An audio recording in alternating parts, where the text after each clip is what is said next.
Hello everyone, जैसा कि आप लोगों को पता है हम लोगों का प्रीवियस टॉपिक चल रहा था प्रॉपर्टीज ऑफ एलिमेंट, जहां पर हम लोग what is atomic radii, ionic radii, valency, atomic size, in property को डिस्कस कर चुके थे पीरियड्स के अंदर एंड ग्रुप्स के अंदर। तो आज हम लोग पढ़ेंगे एक और इंटरेस्टिंग टॉपिक जो होगा आयोनाइजेशन एनर्जी, या फिर हम लोग बोल सकते हैं आयोनाइजेशन एंथैल्पी। इनमें से कोई भी नाम से आप लोग इसको प्रोनाउंस कर लीजिए, दोनों सेम बात है, ionisation energy and ionisation enthalpy. इसको पीरियोडिक टेबल पर पढ़ने से पहले हम लोग डिस्कस करते हैं व्हाट इज आयोनाइजेशन एनर्जी, क्या होता है आयोनाइजेशन एनर्जी। तो नाम से पता लग रहा है आयोनाइजेशन किसी भी एक एलिमेंट के आउटर मोस्ट शेल से उसके इलेक्ट्रॉन को आयोनाइज करा लेना। आयोनाइज मतलब एनर्जी देकर के उसको उस शेल से बाहर निकाल देना, वो होती है आयोनाइजेशन एनर्जी। किस तरीके से? फॉर एग्जाम्पल हम लोगों ने चैप्टर नंबर 2 के अंदर भी डिस्कस किया था इसको। हमारे पास एक एटम है जिसकी आउटर मोस्ट शेल की एनर्जी जो है वो है 200 जूल्स। तो यहां पर जो भी इलेक्ट्रॉन मूव कर रहा होगा वो 200 जूल एनर्जी के साथ मूव कर रहा है, क्योंकि इलेक्ट्रॉन उसी क्लास में मूव करते हैं जिस क्लास में उनकी एनर्जी रेलेवेंट होती है, मतलब सिमिलर होती है। तो यहां पर इन इलेक्ट्रॉन्स की एनर्जी भी कितनी होगी? 200 जूल्स। अब हम लोगों ने यहां पर इन इलेक्ट्रॉन्स को बाहर से कुछ एनर्जी प्रोवाइड कराई। फॉर एग्जाम्पल हम लोगों ने इनको 50 जूल एनर्जी प्रोवाइड करा दी। अब आप देखिए 50 जूल एनर्जी इन इलेक्ट्रॉन्स के पास इंडिविजुअली हम लोगों ने प्रोवाइड कराई है, और 200 जूल एनर्जी इस शेल की थी, यानी कि एक एक इलेक्ट्रॉन के पास इंडिविजुअली 200 जूल एनर्जी थी इस शेल में, तभी वो रह रहे थे। 50 जूल एनर्जी हम लोगों ने प्रोवाइड करा दी। अब एनर्जी कितनी बन गई? 250 जूल्स।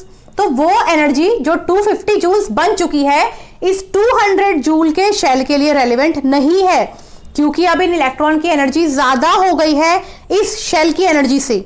तो ये इलेक्ट्रॉन क्या करेंगे? इस एटम के आउटर मोस्ट शेल से बाहर निकल जाएंगे। रीजन क्या बताया? यहां पर इलेक्ट्रॉन उसी क्लास के अंदर रहते हैं जहां एनर्जी रेलेवेंट होती है। यहां एनर्जी 200 जूल थी, 50 जूल हमने प्रोवाइड कराई, अब एनर्जी 250 जूल हो गई। तो अब एनर्जी ज्यादा हो गई है, तो वो उस शेल में नहीं रहेंगे जहां पर वो पहले थे। अब वो उस शेल में जाएंगे जहां पर 250 जूल एनर्जी प्रेजेंट होगी।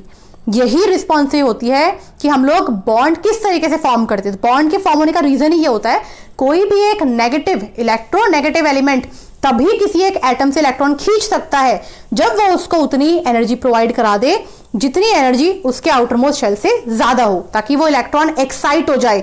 ग्राउंड स्टेट पे है अभी वो, यहां ग्राउंड स्टेट पे थे 200 जूल एनर्जी पे, 50 जूल एनर्जी प्रोवाइड कराई, हमने उनको एक्साइट कराया रिएक्शन कराने के लिए। अब वो इस शेल से बाहर निकल जाएंगे। तो वो फिनोमिना, जिस फिनोमिना के थ्रू हम लोग इन इलेक्ट्रॉन्स को इस आउटर मोस्ट शेल से बाहर निकाल रहे हैं, वो होता है हमारा आयोनाइजेशन एनर्जी। तो हम लोग सिंपली वर्ड में बोल सकते हैं किसी भी एक एटम के आउटर मोस्ट शेल से इलेक्ट्रॉन को बाहर निकालने की जो एनर्जी प्रोवाइड कराई जाती है वो होती है उसकी आयोनाइजेशन एनर्जी। तो ये हो गई डेफिनेशन। अब बात कर लेते हैं कि पीरियड के अंदर और ग्रुप के अंदर किस तरीके का बिहेवियर शो करती है आयोनाइजेशन एनर्जी। तो आपने ध्यान रखना है, जब भी हम लोग बात करेंगे पीरियड की, तो पीरियड मतलब लेफ्ट टू राइट। जब भी हम लोग पीरियड में लेफ्ट टू राइट मूव करते हैं आयोनाइजेशन एनर्जी इंक्रीज होती है। और इसका रीजन वो फैक्टर हैं जो अफेक्ट करते हैं आयोनाइजेशन एनर्जी को। वो कौन से फैक्टर हैं? जैसे कि स्क्रीनिंग इफेक्ट, न्यूक्लियर चार्ज, या फिर एटम का साइज, एटम की रेडियाई।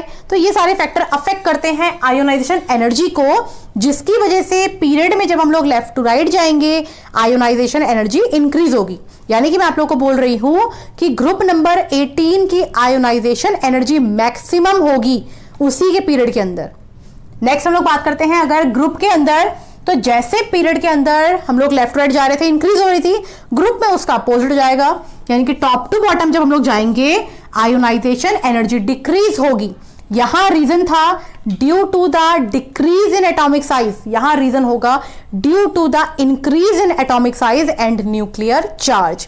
ये हो गया हमारा जनरल कंसेप्ट आयोनाइजेशन एनर्जी का। लेकिन अब यहां पर कुछ क्वेश्चंस इस तरीके से पूछे जाते हैं कि कोई भी दो एलिमेंट हम लोग को दे देंगे, कंपेयर कीजिए इसकी फर्स्ट आयोनाइजेशन एनर्जी, कंपेयर कीजिए सेकंड आयोनाइजेशन एनर्जी। वो किस तरीके से निकालते हैं? फॉर एग्जाम्पल मैंने दो छोटे एग्जाम्पल ले लिए, बेरिलियम, बोरोन। हमें पता है एटॉमिक नंबर बेरिलियम का 4, बोरोन का होता है 5, तो इलेक्ट्रॉनिक कॉन्फ़िगरेशन क्या बनेगी 1s2 एंड 2s2। हमें आउटर मोस्ट शेल देखना है, यहां पे बनेगी 1s2 2s2 2p1। अब आप जाएंगे चैप्टर नंबर 2 के उस पॉइंट पर जहां हम लोगों ने एक्सप्लेन किया था s ऑर्बिटल का साइज और उसके अंदर प्रेजेंट इलेक्ट्रॉन, p ऑर्बिटल का साइज और उसके अंदर प्रेजेंट इलेक्ट्रॉन। ये आप चाहे तो d एंड f पर भी अप्लाई कर सकते हैं। यहां पर s ऑर्बिटल में कितने इलेक्ट्रॉन है, दो है, तो हुंस रूल फॉलो करेंगे क्लॉकवाइज एंड एंटी क्लॉकवाइज। यहां है 1 इलेक्ट्रॉन। अब मैं आप लोगों को यहां पर एक छोटा सा पॉइंट एक्सप्लेन कर देती हूं, उसके बाद हम लोग इसे सॉल्व करेंगे।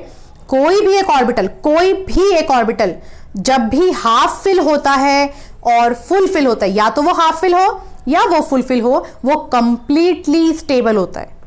अब यहां ध्यान रखना है, s ऑर्बिटल हाफ फिल होता है 1 के साथ, फुल फिल होता है 2 के साथ। p ऑर्बिटल हाफ फिल होता है 3 के साथ, फुल फिल होता है 6 के साथ। तो अब देखते हैं इस क्वेश्चन को।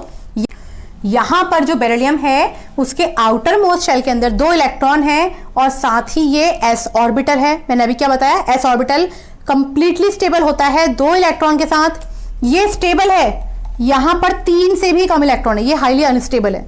तो अगर मुझे इन दोनों में से किसी भी एक ऑर्बिटल में से इलेक्ट्रॉन निकालने पड़े तो मुझे सोचने की जरूरत नहीं पड़ेगी, p ऑर्बिटल से मैं इलेक्ट्रॉन इजीली निकाल पाऊंगी क्योंकि ये पहले से ही अनस्टेबल है, पहले से ही ये शेल से बाहर जाना चाहता है।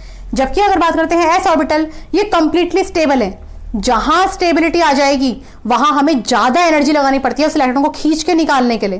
तो यहां ज्यादा एनर्जी लगेगी इलेक्ट्रॉन खींचने में, यहां कम एनर्जी लगेगी। तो अगर बात करेंगे फर्स्ट आयोनाइजेशन एनर्जी किसकी ज्यादा है, तो बेरिलियम की ज्यादा है। अब हम लोग बात करते हैं इनकी सेकेंड आयोनाइजेशन एनर्जी, वो कैसे निकालेंगे। अगर मुझे निकालनी है सेकेंड आयोनाइजेशन एनर्जी, मैं इसमें से एक इलेक्ट्रॉन कम कर दूंगी, यानी कि यहां 2 इलेक्ट्रॉन है, 1 इलेक्ट्रॉन कम कर दिए। अब अगर मैं यहां से p ऑर्बिटल से 1 इलेक्ट्रॉन कम करूंगी तो ये शेल ही खत्म हो जाएगा। तो अब मेरे पास सेकेंड आयोनाइजेशन एनर्जी में शेल कौन सा बच गया, s, ये वाला शेल। और यहां कितने इलेक्ट्रॉन है, 2 इलेक्ट्रॉन। अब यहां सोचने वाली कंडीशन है, यहां पर एक जगह पर है हाफ फिल्ड s ऑर्बिटल, एक जगह पर है फुल फिल्ड s ऑर्बिटल। तो जब दोनों तरफ ही s ऑर्बिटल है तो वहां एक चीज देखनी है, क्योंकि यहां फुल फिल्ड s ऑर्बिटल है, यहां ज्यादा एनर्जी लगेगी इलेक्ट्रॉन को निकालने के लिए। यहां 1 है, यहां एनर्जी लगेगी लेकिन इसके कंपैरिजन में कम लगेगी।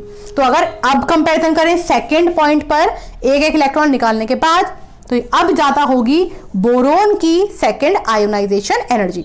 इस तरीके से हमारे पास एग्जाम्स में क्वेश्चन आते हैं, 2 एलिमेंट दे दिए और उनको कंपेयर करना होता है कि आयोनाइजेशन एनर्जी बताइए फर्स्ट किसकी ज्यादा है, सेकंड किसकी ज्यादा है। अगर यहाँ थर्ड भी बोल देंगे तो 1 इलेक्ट्रॉन और निकाल दीजिए, फोर्थ बोल देंगे 1 इलेक्ट्रॉन और निकाल दीजिए। ऐसे करते करते हम लोग एक्सप्लेन करते हैं आयोनाइजेशन एनर्जी को पीरियड एंड ग्रुप के अंदर। साथ ही हम लोग एक्सप्लेन करते हैं 2 डिफरेंट एलिमेंट की ionisation energy first second third term में। तो ये था हमारा topic ionisation energy. I hope आप लोग को ये वीडियो इंटरेस्टिंग लगी होगी और यूजफुल लगी होगी। अगर आप लोगों को वीडियो यूजफुल लगे तो प्लीज़ इस वीडियो को लाइक कीजिएगा, शेयर कीजिएगा और मेरे चैनल को सब्सक्राइब कीजिएगा ताकि मुझे इंकरेजमेंट मिल सके और यूजफुल वीडियोस बनाने के लिए आपके लिए। आज के लिए इतना ही, थैंक यू।